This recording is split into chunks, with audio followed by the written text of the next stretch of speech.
ಎಲ್ಲರಿಗೂ ನಮಸ್ತೆ. Shri family YouTube ಚಾನಲ್ಗೆ ಸ್ವಾಗತ. ಇವತ್ತು ನಾವು ಬ್ಲ್ಯಾಕ್ ಗ್ರೇಪ್ಸಿಂದ ವೈನ್ ಮಾಡೋದು ಹೇಗೆ ಅಂತ ನೋಡೋಣ. ಇಲ್ಲಿ ನಮ್ಮ ಸರ್ ಅವರ ಕೊಲಿಗ್ ಆಗಿರ್ತಕ್ಕಂಥವರು ಬ್ಲ್ಯಾಕ್ ಗ್ರೇಪ್ಸ್ನ ಅವ್ರ ತೋಟದಿಂದ ಕಿತ್ಕೊಟ್ಟಿದ್ದಾರೆ. ಒಂದು ಫ್ರೆಶ್ ಆಗಿರ್ತಕ್ಕಂಥ ಗ್ರೇಪ್ಸ್ ಇದು. ಈ ಬ್ಲ್ಯಾಕ್ ಗ್ರೇಪ್ಸ್ನ ಯೂಸ್ ಮಾಡಿಕೊಂಡು ನಾವು ಹೇಗೆ ವೈನ್ ಮಾಡೋದು ಅಂತ ಪ್ರೊಸೆಸ್ ನೋಡೋಣ. ಈ ಥರ ಗೊನೆ ಆಗಿರ್ತಕ್ಕಂಥ ದ್ರಾಕ್ಷಿಯನ್ನು ನಾವು ಫಸ್ಟು ಅದರ ಬೇಸಸ್ ಏನೂ ಇಲ್ಲದಿರ ಈ ರೀತಿ ಕಟ್ ಮಾಡ್ಕೋಬೇಕಾಗತ್ತೆ. ಇಲ್ಲಿ ನೋಡಿ ನಾನು ಒಂದಷ್ಟು ಕಟ್ ಮಾಡಿ ಇಟ್ಟಿದ್ದೀನಿ. ಈಗ ಈ ಥರ ಕಟ್ ಮಾಡಿರ್ತಕ್ಕಂಥ ಅಥವಾ ಬಿಡಿಸ್ಕೊಂಡಿರ್ತಕ್ಕಂಥ ಈ ದ್ರಾಕ್ಷಿನ ನೀರಿಗೆ ಉಪ್ಪು ಹಾಕಿ ಈ ಉಪ್ಪು ನೀರಲ್ಲಿ ಒಂದು 5ರಿಂದ 10 ನಿಮಿಷ ನೆನೆಸ್ಬೇಕಾಗತ್ತೆ. ಯಾಕಂದರೆ ಇದರ ಮೇಲೆ ಇರ್ತಕ್ಕಂಥ ಕೆಲವು ಕೆಮಿಕಲ್ಸು, ಪೆಸ್ಟಿಸೈಡ್ಸು ಇವೆಲ್ಲ ಕೂಡ ಹೋಗುತ್ತೆ. ಹಾಗಾಗಿ ಒಂದು 10 ನಿಮಿಷ ನೆನೆಸ್ಬೇಕು. ಈ ನೆನೆಸಿರ್ತಕ್ಕಂಥ ದ್ರಾಕ್ಷಿಯನ್ನು ಮತ್ತು ಒಂದು ಬಾರಿ ಫಿಲ್ಟರ್ ನೀರಲ್ಲಿ ವಾಶ್ ಮಾಡಿಕೊಂಡು ಆಮೇಲೆ ಸೆಕೆಂಡ್ ವಾಷಿಂಗು ನಾವು ಏನು ಕಾಯಿಸಿ ತಣ್ಣಗೆ ಮಾಡಿರ್ತಕ್ಕಂಥ ಬಿಸಿ ನೀರಿರುತ್ತೆ, ತಣ್ಣಗಾಗಿರೋ ನೀರು, ಆ ನೀರಲ್ಲಿ ಮತ್ತೆ ವಾಶ್ ಮಾಡಬೇಕಾಗತ್ತೆ. ಇದನ್ನು ನೋಡಿ, ಈಗ ಉಪ್ಪು ನೀರಲ್ಲಿ ನೆನೆಸಿರ್ತಕ್ಕಂಥ ಈ ದ್ರಾಕ್ಷಿಯನ್ನು 10 ನಿಮಿಷ ಆದಮೇಲೆ ಇಲ್ಲೊಂದು ಬ್ಯಾಚು ಕಾಯಿಸಿ ತಣ್ಣಗೆ ಮಾಡಿರ್ತಕ್ಕಂಥ ಬಿಸಿ ನೀರಿಗೆ ಹಾಕಿದ್ದೀನಿ. ಈ ಬಿಸಿ ನೀರಲ್ಲಿ ಒಂದು 5 ನಿಮಿಷ ಇಟ್ಟು ಆಮೇಲೆ ಇದನ್ನು ತೊಳೆದು ಈ ತೊಳೆದಿರ್ತಕ್ಕಂಥ ದ್ರಾಕ್ಷಿಯನ್ನು ಇಲ್ಲಿ ಒಂದು ಬಟ್ಟೆ ಮೇಲೆ ಹಾಕ್ಕೋಬೇಕಾಗತ್ತೆ. ಕಾಟನ್ ಬಟ್ಟೆ ಮೇಲೆ ಹಾಕಿ ಇದನ್ನು ಕಂಪ್ಲೀಟಾಗಿ ಈ ಥರ ಡ್ರೈ ಮಾಡ್ಕೋಬೇಕು. ಅಂದರೆ ಜೋರಾಗಿ ಒತ್ತಬಾರ್ದು. ಬಟ್ ನಮ್ಮ ದ್ರಾಕ್ಷಿಯ ಮೇಲೆ ಇರ್ತಕ್ಕಂಥ ತೇವಾಂಶ ಏನಿದೆ ಆ ತೇವಾಂಶ ಎಲ್ಲ ಕೂಡ ಹೋಗಬೇಕು. ತೇವಾಂಶ ಇರಬಾರ್ದು ಇದರ ಮೇಲೆ.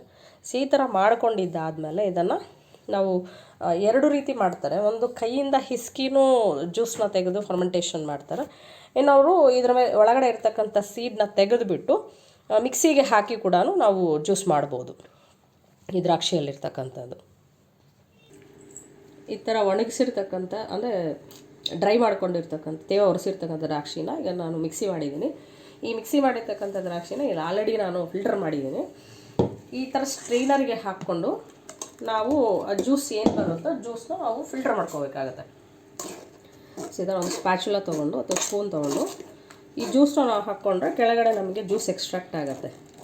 ಇಲ್ಲಿ ನೋಡಿ, ಕೆಳಗಡೆ ಜ್ಯೂಸ್ ಬರ್ತಾಯಿದೆ. ಈ ಥರ ಬಂದಿರತಕ್ಕಂಥ ಜ್ಯೂಸನ್ನ ನೀವು ಕಂಪ್ಲೀಟಾಗಿ ನೀವೇನು ಎಷ್ಟು ಪ್ರೋಸೆಸ್ಗೆ ತೊಗೊಂಡಿದ್ದೀರಾ ದ್ರಾಕ್ಷಿನ ಅಷ್ಟೂ ಜ್ಯೂಸ್ ಮಾಡಿದ್ದಾದಮೇಲೆ ಈ ಜ್ಯೂಸ್ನ ಏನು ಮಾಡ್ತೀವಿ, ನೆಕ್ಸ್ಟು ಜಾಡಿ ತೊಗೊಂಡಿದ್ದೀನಿ ಉಪ್ಪಿನಕಾಯಿದು.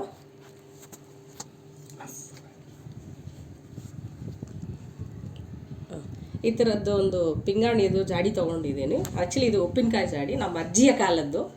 ಈಗ ಇದರಲ್ಲಿ ನಾನು ಆಲ್ರೆಡಿ ಆಗಲೇ ಎಕ್ಸ್ಟ್ರಾಕ್ಟ್ ಮಾಡಿರ್ತಕ್ಕಂಥ ಜ್ಯೂಸ್ ಹಾಕಿದ್ದೀನಿ. ಈಗ ನಾವೇನು ಎಕ್ಸ್ಟ್ರಾಕ್ಟ್ ಮಾಡಿರೋ ಜ್ಯೂಸ್ ಇದೆ ಅಲ್ಲ, ಆ ಜ್ಯೂಸನ್ನ ಈ ಜಾಡಿಗೆ ಹಾಕ್ತಾ. ಇದು ಪ್ಯೂರ್ ಗ್ರೇಪ್ ಜ್ಯೂಸ್ ಅಷ್ಟೇ, ಇದಕ್ಕೆ ವಾಟರ್ ಏನು ಮಿಕ್ಸ್ ಮಾಡಿಲ್ಲ. ಈ ಗ್ರೇಪ್ ಜ್ಯೂಸನ್ನ ಎಕ್ಸ್ಟ್ರಾಕ್ಟ್ ಮಾಡಿರ್ತಾ ಎಲ್ಲವನ್ನೂ ಇದಕ್ಕೆ ಹಾಕ್ಕೊಂಡು ಈಗ ನೋಡಿ, ಟೋಟಲ್ ನಾನು 10 kg ಅಷ್ಟು ದ್ರಾಕ್ಷಿ ತೊಗೊಂಡಿದ್ದೆ. ಇಷ್ಟೆಲ್ಲನೂ ಈಗ ಈ ಜಾಡಿಗೆ ಹಾಕಿದ್ದೀನಿ. ಜಾಡಿಗೆ ಹಾಕಿ ಕಲಿಸ್ಲಿಕ್ಕೆ ವುಡನ್ ಸ್ಪೂನೇ ತೊಗೋಬೇಕು. ವುಡನ್ ಸ್ಪೂನ್ನ ನಾವು ಏನು ಕಾಯಿಸಿ ತಣ್ಣಗೆ ಮಾಡಿರ್ತೀವಲ್ಲ ಬಿಸಿ ನೀರು, ಅದರಲ್ಲೇ ವಾಶ್ ಮಾಡ್ಕೋಬೇಕಾಗತ್ತೆ. ಇದೆಲ್ಲ ಒಂದು ಬಾರಿ ಫುಲ್ ಕಲಿಸ್ಬಿಟ್ಟು ನೀವು ನೋಡ್ತಾ ಇದ್ದೀರಾ ಥಿಕ್ ಜ್ಯೂಸ್ ಇದೆ, ಇಲ್ಲಿ ದ್ರಾಕ್ಷಿದು ಜ್ಯೂಸ್ ಇದೆ. ಈಗ ಇದಕ್ಕೆ ನಾವು ಈಸ್ಟ್ ಆ್ಯಡ್ ಮಾಡಬೇಕಾಗತ್ತೆ. ಇದು ನೋಡಿ, ಈಸ್ಟ್ ಗ್ರಾನ್ಯೂಲ್ಸು. ಈಗ ಈಸ್ಟ್ ಪೌಡ್ರ್ ಅಂತ ನೀವು ಬೇಕ್ರಿಗಳಲ್ಲಿ ಕೇಳಿದರೆ ಸಿಗುತ್ತೆ ಇದು ಈಸ್ಟು. ಈಗ ಈಸ್ಟನ್ನ ನಾನು ಇದಕ್ಕೆ ಆ್ಯಡ್ ಮಾಡ್ತಾ ಇದ್ದೀನಿ. 2 ಸ್ಪೂನ್ಸು, ಒಂದು 3 ಸ್ಪೂನಷ್ಟು ಈಸ್ಟ್, ಅಂದರೆ ಸಣ್ಣ ಸ್ಪೂನ್ ಇದು, ಅದಕ್ಕೆ 3 ಸ್ಪೂನಷ್ಟು ಆ್ಯಡ್ ಮಾಡಿ ಇದನ್ನು ನೀಟಾಗಿ ಕಲಿಸ್ಬಿಡ್ಬೇಕಾಗತ್ತೆ. ನಾವೇನು ಜ್ಯೂಸ್ ತೊಗೊಂಡಿದ್ದೀವಲ್ಲ ಒಳಗಡೆ, ಆ ಜ್ಯೂಸ್ಗೆ ನೀಟಾಗಿ ಕಲಸಿ ಈಗ ಇದಕ್ಕೆ ನಾವು ಏನು ನೀರು ಕಾಯಿಸಿ ತಣ್ಣಗೆ ಮಾಡಿದ್ದೀವಲ್ಲ ಆ ನೀರನ್ನ ಹಾಕ್ಕೋಬೇಕು. ಈಗ ಇದಕ್ಕೆ ನಾನು ಒಂದು 1 ಲೀಟ್ರಷ್ಟು ನೀರನ್ನ ಮಿಕ್ಸ್ ಮಾಡ್ತಾ ಇದ್ದೀನಿ. ಅಂದರೆ ಇದು ಕಾಯಿಸಿ ತಣ್ಣಗೆ ಮಾಡಿರ್ತಕ್ಕಂಥ ನೀರು. ಮತ್ತು ಈ ಜಾಡಿ ಏನಿದೆ ಅದರಲ್ಲಿ ಒಂದು 1/4 ಭಾಗದಷ್ಟು ಜಾಗವನ್ನು ಬಿಡಬೇಕು. ಯಾಕಂದರೆ ಇದು ಫರ್ಮೆಂಟೇಷನ್ ಆದಾಗ ಮೇಲೆ ಏರ್ ಫಾರ್ಮೇಷನ್ ಆಗುತ್ತೆ, ಅಂದರೆ ಕಾರ್ಬನ್ ಡೈಆಕ್ಸೈಡ್. ಅದಕ್ಕೆ ನಾವು ಒಂದಷ್ಟು ಸ್ಪೇಸ್ ಬಿಡಬೇಕಾಗತ್ತೆ. ಈ ಥರ ಕಲಿಸ್ಬಿಟ್ಟು ಈಗ ಇದಕ್ಕೆ ಶುಗರ್ ಆ್ಯಡ್ ಮಾಡಬೇಕು. ಈಗ ಇದಕ್ಕೆ ನಾನು 1 kg ಅಷ್ಟು ಸಕ್ಕರೆ ಆ್ಯಡ್ ಮಾಡ್ತಾ ಇದ್ದೀನಿ.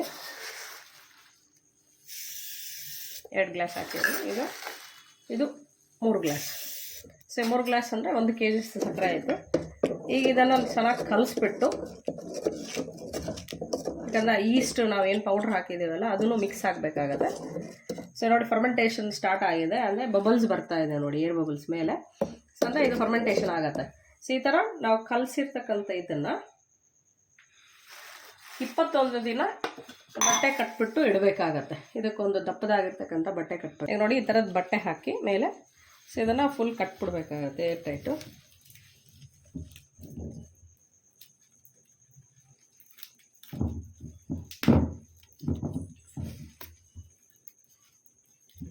ಈ ಥರ ಕಟ್ಟಿದ್ದಾದಮೇಲೆ ಇದರದ್ದು ಮುಚ್ಚಳ ಇಲ್ಲಿ ಮುಚ್ಚಿಬಿಡ್ಬೇಕಾಗತ್ತೆ. ಸೊ ಈ ಥರ ಮುಚ್ಚಿಬಿಟ್ಟು ಇದನ್ನು ನಾವು ಒಂದು ಕಡೆ ಇಡಬೇಕು. ಆ್ಯಕ್ಚುಲಿ ಇಲ್ಲಿ ಗ್ಲಾಸ್ದಾದರೂ ತೊಗೋಬೋದು ಅಥವಾ ಪ್ಲಾಸ್ಟಿಕ್ದಾದರೂ ತೊಗೋಬೋದು ಈ ಜಾಡಿ ಅನ್ನೋದು. ಬಟ್ ಯಾವುದೇ ಕಾರಣಕ್ಕೂ ಸ್ಟೇನ್ಲೆಸ್ ಸ್ಟೀಲ್ ಆ ಥರ ತೊಗೋಬೇಡಿ, ಯಾಕಂದರೆ ರಿಯಾಕ್ಟ್ ಆಗುತ್ತೆ. ಹಾಗಾಗಿ ನಾನಿಲ್ಲಿ ಪಿಂಗಾಣಿದೆ ತೊಗೊಂಡಿದ್ದೀನಿ. ಈ ಥರದ್ರಲ್ಲಿ 21 ದಿನ ನಾವು ಫರ್ಮೆಂಟೇಷನ್ ಮಾಡಬೇಕು. ಮತ್ತು ಪ್ರತಿದಿನ ಅಥವಾ ದಿನ ಬಿಟ್ಟು ದಿನ ಏನು ವುಡನ್ ಸ್ಪೂನ್ನ ತೊಗೊಂಡು ಒಳಗಡೆ ಜ್ಯೂಸ್ ಇದೆ ಅಲ್ವ, ಜ್ಯೂಸನ್ನ ಒಂದು ಬಾರಿ ತಿರುಗಿಸ್ಬಿಟ್ಟು ಇಡಬೇಕಾಗತ್ತೆ. ಈ 21 ದಿನದ ನಂತರ ಮತ್ತೆ ಇದನ್ನು ಫಿಲ್ಟರ್ ಮಾಡಿಕೊಂಡು ಕುಡಿಬೋದು. ಸೊ 21 ದಿನಕ್ಕೆ ನಮ್ಮ ವೈನ್ ರೆಡಿ ಆಗುತ್ತೆ. ನೀವು ಇದನ್ನು ಟ್ರೈ ಮಾಡಿ ಹೆಂಗೆ ಬಂದಿದೆ ಅಂತ ಕಾಮೆಂಟ್ಸಲ್ಲಿ ತಿಳಿಸಿ. ತಪ್ಪದೆ ನಮ್ಮ ಚಾನಲ್ಗೆ ಸಬ್ಸ್ಕ್ರೈಬ್ ಮಾಡಿ.